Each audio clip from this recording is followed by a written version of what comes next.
Empleo, que señaló que existe todavía una brecha significativa entre la ocupación laboral remunerada, digamos eso, ¿no? De hombres y mujeres, la brecha de tasa de desocupación fue de 1,1 puntos, lo que implica que hay 71.106 mujeres desocupadas más que hombres. Ahora, la cifra es preocupante de por sí, pero además es mayormente preocupante cuando pensamos que según el censo del 2019, el 40% de los hogares chilenos declara tener como jefa de hogar a una mujer. Entonces ahí hay un tremendo desafío que tenemos y lo vamos a comentar con Priscila. Priscila, ahora sí te veo perfecto y estamos perfectamente conectadas. Buenos días, ¿cómo estás? Hola Antonella, ¿cómo estás tú? ¿Me escuchas bien? Te escucho perfecto y ahora sí te veo perfecto, Súper. está todo ordenado. Mi primera pregunta tiene que ver con las consecuencias de la pandemia, porque según estudios internacionales y también nacionales hubo un retroceso importante respecto a la participación de las mujeres en el mundo laboral a partir de la pandemia, y una de las razones que se aluden tiene que ver de que muchos de los programas que se hicieron para recuperación del empleo estuvieron especialmente enfocados en hombres, ¿no? Estuvieron en espacios como la construcción, estuvieron en espacios que en general uno piensa tienen mayor participación laboral masculina. Ese análisis, ¿te parece que es justo y cómo nos hacemos cargo un poco de la inequidad que se agudizó a partir de la pandemia? Sí, bueno, tal como señalas, efectivamente uno de los efectos negativos en el aumento de las brechas, sobre todo en materia económica, ¿cierto?, entre hombres y mujeres y nuestra participación en el mercado laboral.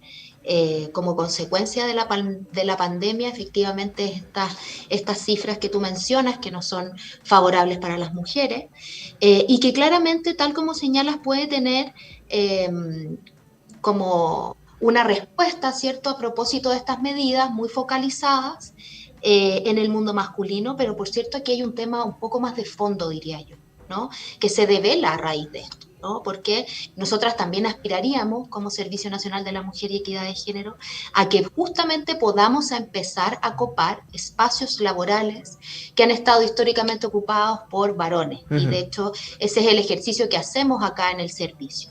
Yo creo que las medidas que se tomaron fueron las correctas, las adecuadas en términos de ir haciendo una focalización específica, ¿cierto?, en incentivar la incorporación de más personas al mercado laboral, pero estas políticas tienen que ser políticas de más largo plazo, no solo respondiendo a el momento difícil y complejo que fue la pandemia, sino que lo necesario que es la incorporación de forma permanente, estable, en trabajo digno, que ese también es un concepto que tenemos que tener siempre a la vista, de mujeres en espacios laborales. Y ahí para nosotros es relevante siempre transmitir los programas que el servicio pone a disposición y que a veces, Antonella, quedan un poco desdibujados o poco visibles, pues en general la gente nos conoce, personas, ¿cierto?, conocen al servicio básicamente por nuestro trabajo en materia de violencia de género, que por cierto es un ámbito prioritario, urgente y necesario, pero el servicio tiene toda una área de trabajo que se llama Mujer y Trabajo, justamente, donde se desarrollan programas para la incorporación de mujeres en el espacio laboral y también para apoyar emprendimientos femeninos, para apoyar a mujeres jefas de hogar, para apoyar, por ejemplo, el tema de cuidados, con programas especiales en distintos colegios de Chile, en horarios que permitan que mujeres busquen trabajo.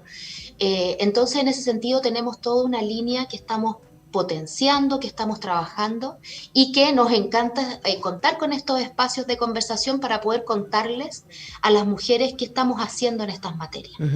Conversamos con Priscila Carrasco, directora nacional del Servicio Nacional de la Mujer y Equidad de Género. Y Priscila, también están conectadas estas dos áreas que ustedes hacen, ¿no? Desde el Servicio Nacional de la Mujer y Equidad de Género, porque sabemos que parte importante de la violencia de género se sostiene en la dependencia económica de muchísimas muchísimas mujeres, ¿no? Y que muchas veces después de que sale la noticia del femicidio o etcétera, mucha gente dice, bueno, pero si había hecho denuncias, ¿por qué no se fue?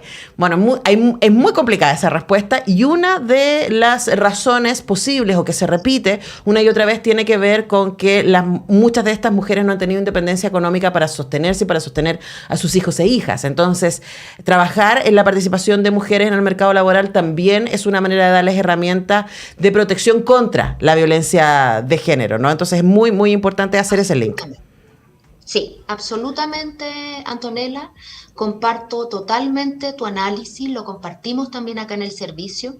Entendemos que en la medida en que una mujer cuente con herramientas que le permitan fortalecer su autonomía económica y también su participación política y social, y también lo informada que debe estar en ámbitos que tienen que ver con derechos sexuales y reproductivos, por ejemplo, va a permitir que evidentemente puedan ejercer sus derechos, y uno de ellos es ejercer el derecho a una vida libre de violencia con herramientas que le permitan tomar decisiones respecto, por ejemplo, a hechos como los que tú mencionas, ¿no?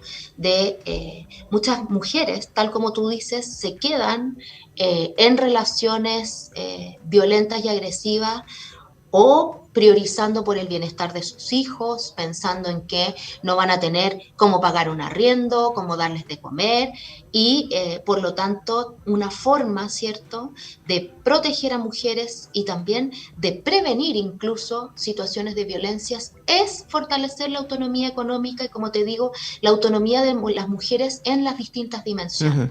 Y ese es un esfuerzo que estamos haciendo también como servicio, porque, como te decía, dentro del CERNAMEC tenemos distintas líneas de trabajo que justamente están orientados a fortalecer las autonomías de las mujeres. Autonomía económica, autonomía política y social, autonomía física de las mujeres. Creemos que en la medida en que estamos más dotadas de herramientas, que tenemos más información, tomaremos decisiones y seremos protagonistas de nuestros propios proyectos de vida.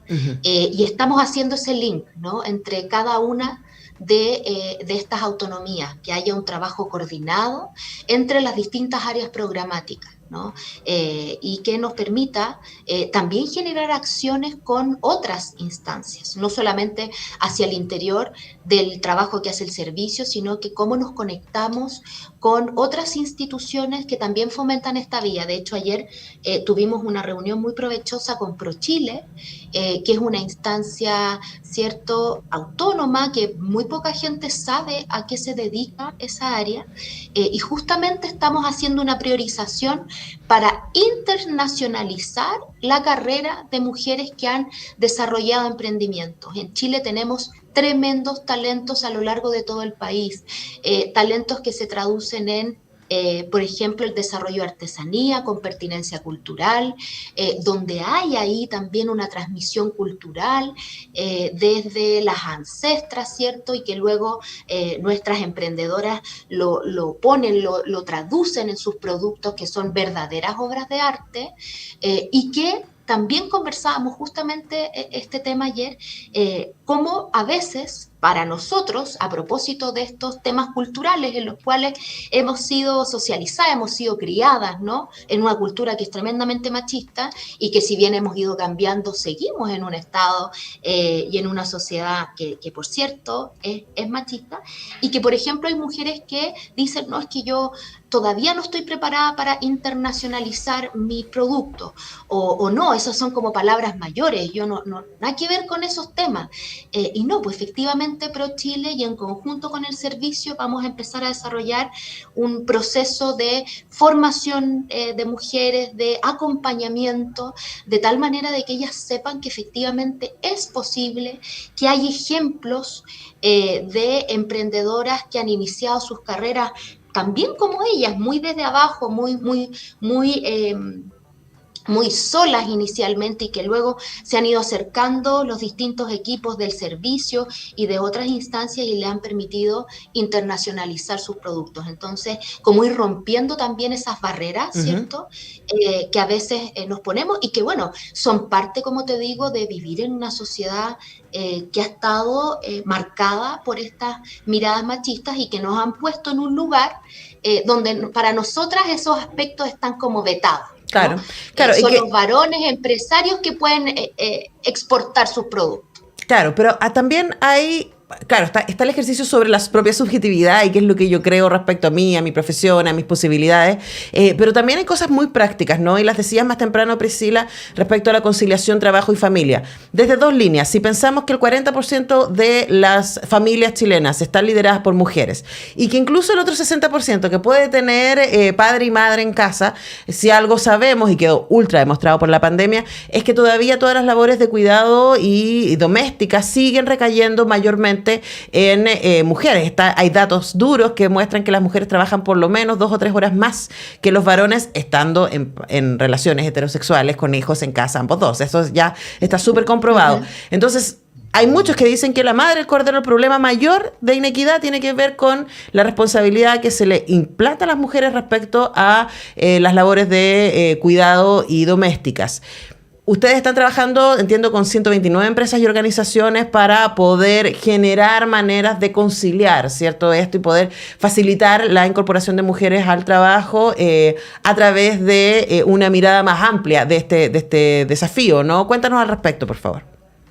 Sí, bueno, ese también es un ámbito súper necesario de reforzar.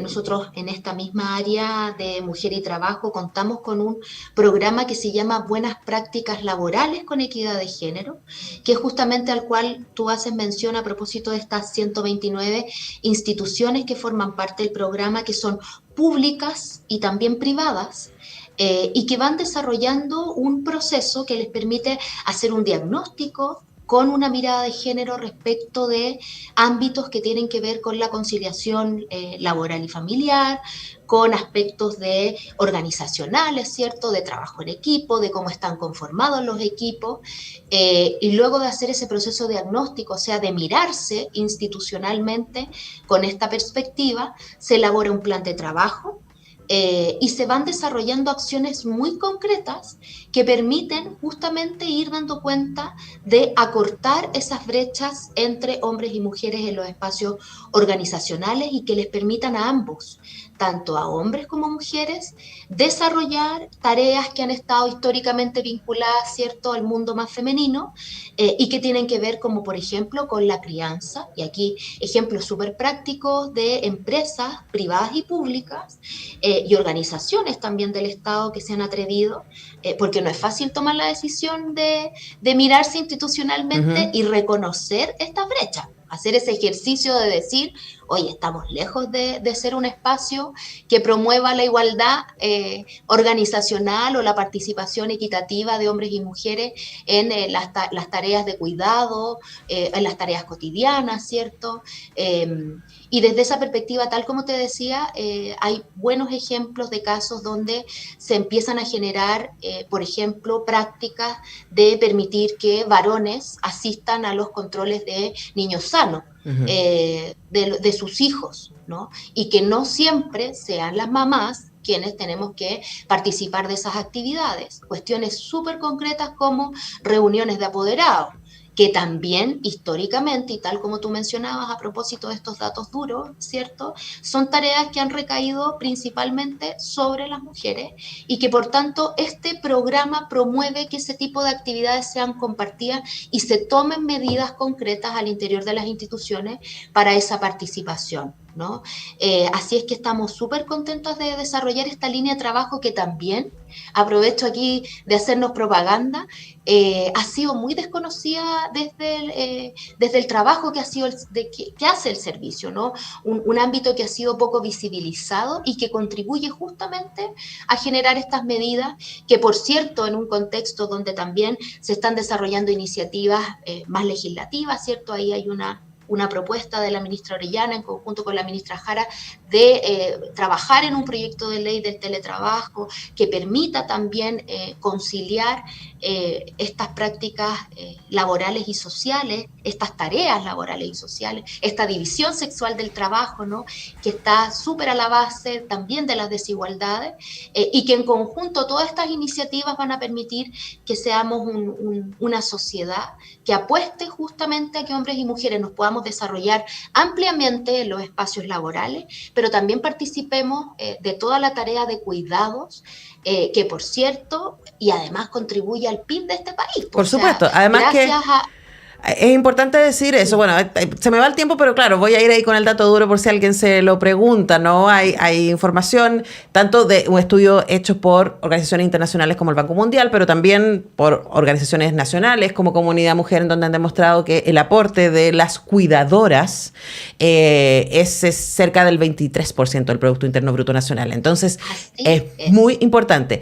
Priscila Carrasco, directora nacional del Servicio Nacional de la Mujer y Equidad de Género. Si ustedes quieren participar, si ustedes quieren aprender, si ustedes quieren decir, bueno, a mí me gustaría que mi institución, que mi empresa o también yo misma poder acercarme a alguno de estos programas, toda la información está en la web del Servicio Nacional de la Mujer y Equidad de Género. También pueden seguirlas en sus redes sociales.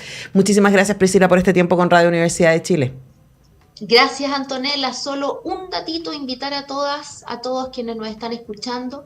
Tenemos disponible y abierto un concurso, ¿cierto? Un fondo concursable, más que un concurso, un fondo concursable, que lo que hace es fomentar la equidad de género también y la participación y liderazgo femenino. Están abiertas esas bases, no es complejo el formulario ni las bases para postular, así que hacemos un llamado a organizaciones sociales, de la sociedad civil, incluso personas naturales que quieran postular a este fondo que se llama Fondo de Equidad de Género y está disponible en la página que tú mencionaste y donde pueden hacer proyectos y entregamos financiamiento que permita fomentar la participación y el liderazgo femenino. Así es que estamos aquí full trabajando, te agradezco mucho este espacio y disponible para cuando quieran seguir conversando. Bueno, toda la información está en cernameg.gov.cl, cernameg.gov.cl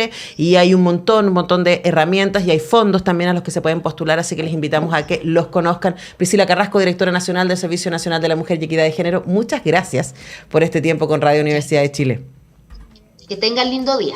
Muchas gracias. Muchas gracias. Y nosotros tenemos que comenzar a despedir el programa de hoy. Yo de todas maneras los dejo invitados para que